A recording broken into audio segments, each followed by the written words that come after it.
Here at The Balancing Act, we love to introduce you to inspiring people. Our next guest is no exception.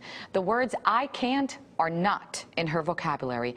Tawana Williams is here with a very personal story that will empower us to persevere. Good morning, Tawana. Good morning. I am so glad you're here this morning. Thank you. You have so much to talk about, especially a personal story. Yes. Can you tell us about it?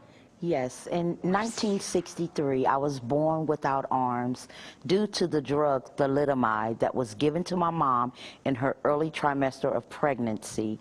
It was given to her for fainting spells, dizziness, and this is the result of the thalidomide. And the fact that you were born without arms, and we were talking about this earlier, yes. You were explaining to me how you were actually taught how to use other parts of your body to compensate for the fact that you did not have your arms. Can you share that? Yes, actually I was trained as a baby to use my feet as if they were my hands. My mom is an amazing woman, and she did something that was awesome. She sat down and wrote a letter to President John F. Kennedy in 1963, telling him about my story and telling him that we needed to know how I could be trained to use my feet as if they were my hands. A couple of weeks later, he wrote her back, telling her about a hospital in Durham, North Carolina. He told her not to worry about the money, and that they were expecting me, and they did. And you were there for 4 years. Yes. 4 years learning how to use your feet. What did they teach you? They taught me everything about mobility and how to use what I had and how to just control my feet as if they were my hands. And you learned how to write? Yes. You learned how to do basically everything anybody can do with their hands. Absolutely. I type 35, 45 words a minute with my feet. I mean, the sky's the limit for me. Now, obviously, you faced a lot of challenges growing up. Could you tell me what was your most challenging moment? My most challenging moment was motherhood.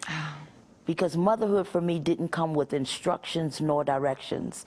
I really had to focus and figure it out, and I did it. At some point, I was braiding my daughter's hair, You're kidding. Feeding her, changing her diaper, burping her, bathing her. All of the things that one would do for their baby, I learned to do for my baby. Unbelievable. No doubt you've never let this disability stop you, which brings me to your book. Yes. Because you're an author, which yes. is so amazing to me. And I love the title, which is what struck me.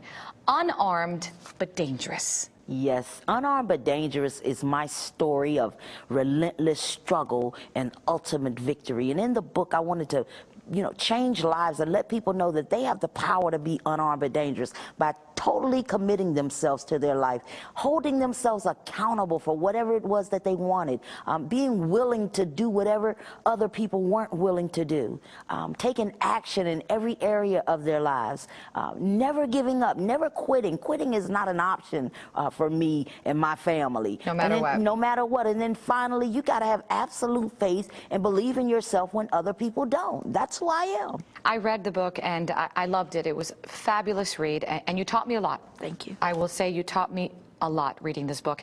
And I wanted to quote, if you don't mind my doing, yes. this sentence you wrote here. Life is good, and if you ask me how I live it, I fly without wings. Wow. Yeah.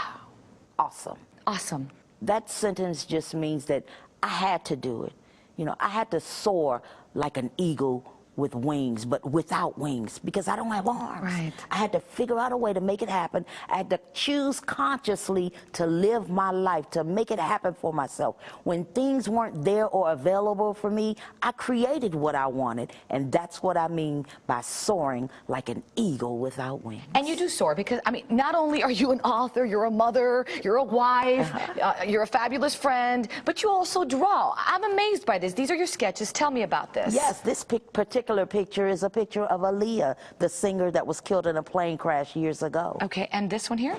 It's a little girl, and as I was drawing her, she's beautiful, but I said I'd never seen an artist draw someone from the back. And you did so it. I did it. Oh my gosh. Absolutely stunning. And this one here? That's my grandson, Jalen, when he was about 1 year old. He was just so handsome. I had to draw him. And you do this with your feet? Yes. In 45 minutes, you told me. Absolutely. Unbelievable.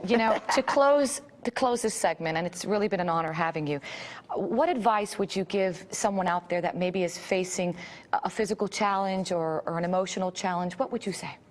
I would tell them to face their fears head on.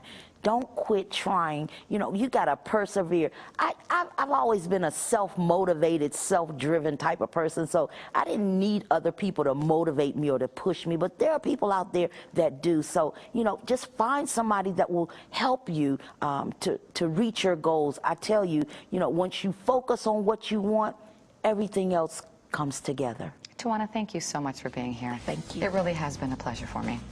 And if you'd like to order her book, and it is a must-read, Unarmed but Dangerous, just go to TawanaWilliams.com.